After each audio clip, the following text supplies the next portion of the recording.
Hello everyone, I hope you are doing great.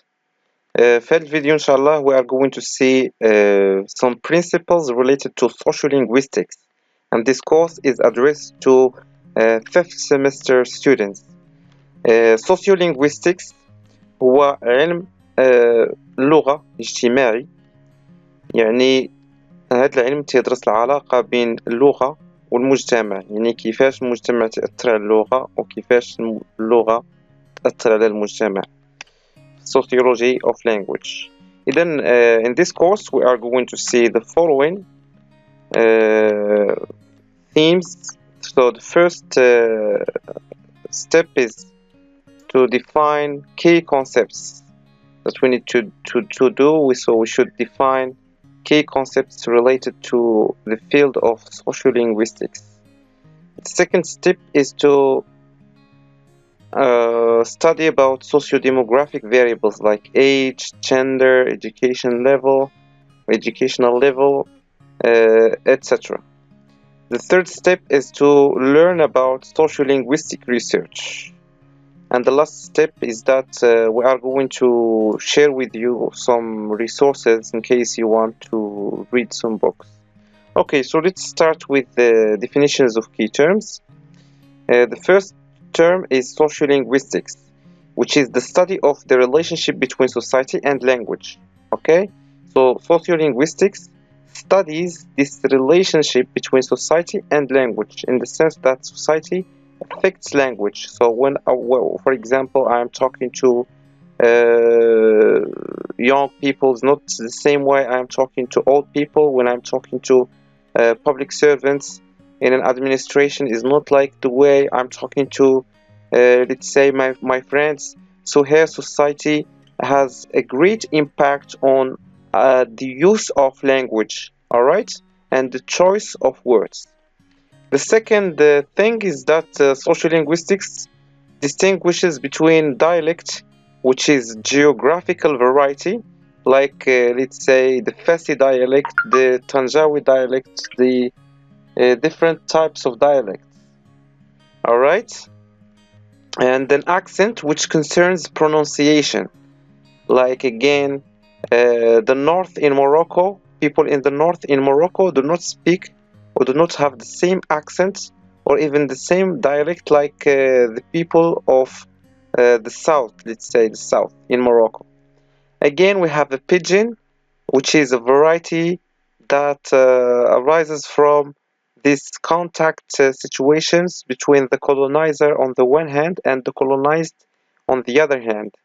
All right, and the Creole, when this pidgin starts having native speakers in next generations to come after colonization, so there is a process of creolization, that is the pidgin becomes a Creole, that is it becomes an official language like the Indian Creole or the Haitian Creole. All right, so these are types of Creoles. An idiolect concerns how each individual in society speaks. So it differs from socio or sociolect, which concerns the whole society. All right. Again, sociolinguistics concerns itself with diglossia. Like in Morocco, we have the high variety and the low variety in a diglossic situation, like Moroccan Arabic and Standard Arabic. And we have again bilingualism, like in Canada. We have the French and the English languages on parallel or on equal footing, and we have multilingualism. Here it means that we have a lot of languages within the same country, for instance. All right, so these are the issues that sociolinguistic or research in sociolinguistics focuses on. All right. A language is defined as a dialect with an army and a navy. This means that there are extra-linguistic factors that determine the status of a language, and there is this process of standardization, etc., for a language or for a dialect to become a language. All right. So this is what concerns key terms. Concerning socio-demographic variables, we have many of them like age. So young people are not like old people, so they have their own language, so to speak. We have gender, for instance, female or females do not speak like males do. Females try to use very refined type of language, whereas male, for instance, or male speakers use a rough, let's say, speech. Occupation again determines the use of language. People who in the working class are not like people in high class, etc. So occupation plays an important role. We have again educational level. People who are well educated speak a better, let's say, better language than those who are not educated. Place of residence, that is geography here, determines the type of language that is spoken, among other socio-demographic variables.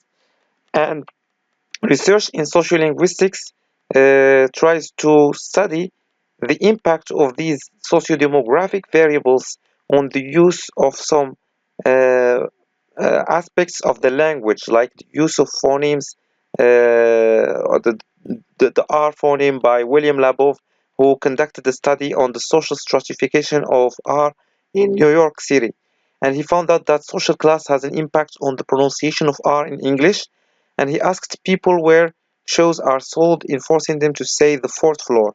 So William Labov conducted a study during which he asked some people in a store in New York City about where shows are sold, and he know that people will say or will pronounce the fourth floor, and the fourth floor contains two R's in the middle of the word and in the final position of the word.